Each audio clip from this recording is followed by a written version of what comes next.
नमस्कार दोस्तों, प्रयागराज मेले में भगदड़, एक विस्तृत विश्लेषण। दोस्तों, प्रयागराज मेला दुनिया के सबसे बड़े धार्मिक समागमों में से एक है।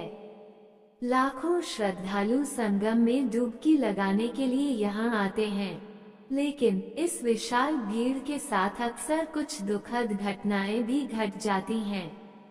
हाल के वर्षों में प्रयागराज मेले में कई बार भगदड़ की घटनाएं देखने को मिली हैं। भगदड़ के कारण दोस्तों, मौनी अमावस्या जैसे विशेष दिनों पर भीड़ का दबाव इतना अधिक हो जाता है कि इसे संभालना मुश्किल हो जाता है। तंग गलियों और घाटों पर इतनी बड़ी संख्या में लोगों के एक साथ आने से भगदड़ की स्थिति पैदा हो सकती है।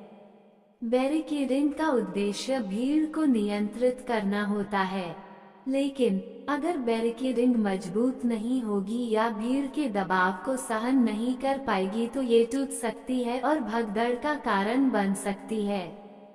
भीड़ में अफवाहें तेजी से फैलती हैं। अगर किसी को ये लग जाए कि कोई खतरा है तो वह भागने लगता है और बाकी लोग भी उसके पीछे भागने लगते हैं। रात के समय भीड़ को नियंत्रित करना और किसी भी आपात स्थिति से निपटना और भी मुश्किल हो जाता है। दोस्तों, मेले के आयोजन में अगर पर्याप्त योजना नहीं बनाई जाती है और भीड़ को संभालने के लिए उचित इंतजाम नहीं किए जाते हैं तो भगदड़ जैसी घटनाएं हो सकती हैं। दोस्तों, हाल ही में प्रयागराज मेले में हुई भगदड़ में कई लोगों की जान गई थी। इस घटना के बाद प्रशासन ने मेले में सुरक्षा के इंतजामों को और बेहतर बनाने का दावा किया है। दोस्तों, भगदड़ को रोकने के उपाय। भीड़ को नियंत्रित करने के लिए बैरिकेडिंग, साइन बोर्ड और सुरक्षा कर्मियों की संख्या बढ़ाई जानी चाहिए। अफवाहों पर लगाम। सोशल मीडिया और अन्य माध्यमों से फैलने वाली अफवाहों पर नजर रखना और सही जानकारी देना जरूरी है। दोस्तों, रोशनी की पर्याप्त व्यवस्था। रात के समय भीड़ वाले इलाकों में पर्याप्त रोशनी की व्यवस्था होनी चाहिए। किसी भी आपात स्थिति से निपटने के लिए एक ठोस योजना बनाई जानी चाहिए।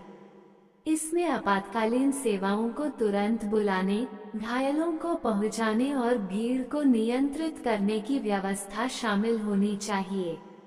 श्रद्धालुओं को भीड़ में सावधान रहने और किसी भी आपात स्थिति में शांत रहने के लिए जागरूक किया जाना चाहिए। दोस्तों, 2013 में प्रयागराज मेले में हुई भगदड़ में कई लोगों की मौत हो गई थी।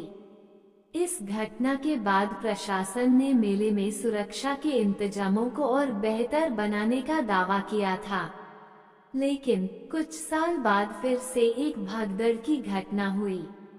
इससे ये स्पष्ट होता है कि अभी भी बहुत कुछ करने की जरूरत है। दोस्तों, प्रयागराज मेला एक महत्वपूर्ण धार्मिक आयोजन है, लेकिन इस आयोजन के साथ जुड़े खतरे भी हैं। भगदड़ जैसी घटनाओं को रोकने के लिए सभी पक्षों को मिलकर काम करना होगा। प्रशासन को बेहतर योजना बनानी होगी, सुरक्षा के इंतजामों को मजबूत करना होगा और श्रद्धालुओं को जागरूक करना होगा। क्या आप इस विषय के बारे में और कुछ जानना चाहते हैं?